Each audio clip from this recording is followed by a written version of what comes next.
एक लड़का जिसकी उम्र 23 साल थी, चपरासी की नौकरी के लिए एक बड़ी कंपनी में इंटरव्यू देने गया। उस कंपनी के बॉस ने कहा कि अगर तुमने ये फर्श अच्छे से साफ किया तो तुम्हारी नौकरी पक्की। बस फिर क्या था, उस आदमी ने फर्श को एकदम से चमका दिया। बॉस ने कहा, तुम कल से काम पर आ जाना।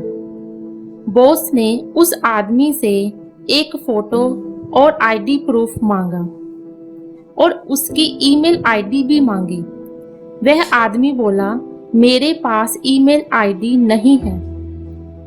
बॉस ने कहा, अरे हमारी बहुत बड़ी कंपनी है, हमें हर काम करने वाले व्यक्ति की ईमेल चाहिए होती है। अगर तुम्हारी ईमेल आईडी नहीं है तो हम तुम्हें इस नौकरी पर नहीं रख सकते। वह व्यक्ति बहुत निराश हुआ और वहां से चल दिया। अब उसकी जेब में केवल 500 रुपए थे। उसने फैसला किया कि वह सब्जी बेचकर थोड़े पैसे कमा लेगा। उसने 500 के टमाटर खरीद लिए और सिर्फ 2 घंटे में उसके सभी टमाटर बिक गए। उसने फिर से 500 के टमाटर खरीदे और वे फिर बिक गए। इस तरह उसने दिन में 3 बार 500-500 रुपए के टमाटर खरीदे और सारे टमाटर बिक भी जाते। दिन के अंत में उसे काफी मुनाफा हो गया। घर आकर उस व्यक्ति ने सोचा कि अगर मैं इसी तरह सब्जी बेचता रहूं तो काफी मुनाफा कमा लूंगा।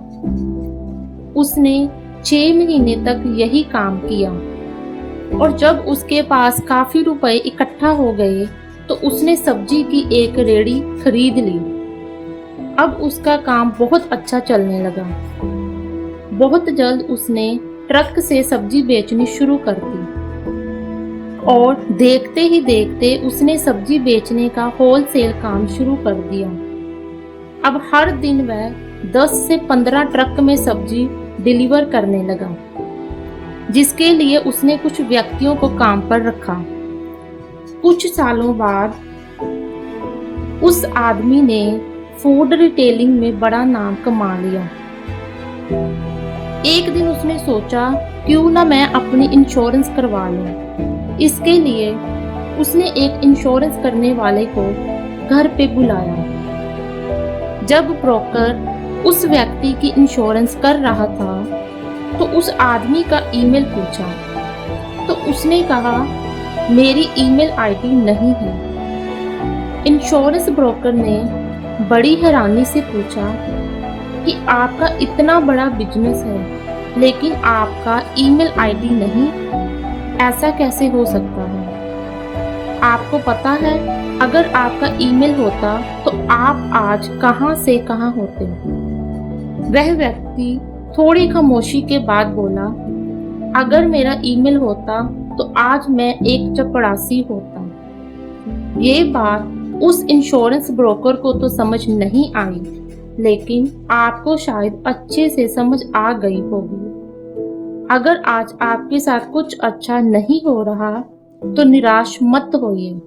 जिंदगी में आगे चलकर कई मौके मिलेंगे, इसलिए हमेशा कोशिश करते रहिए और हर हार के बाद धैर्य मत खोइए।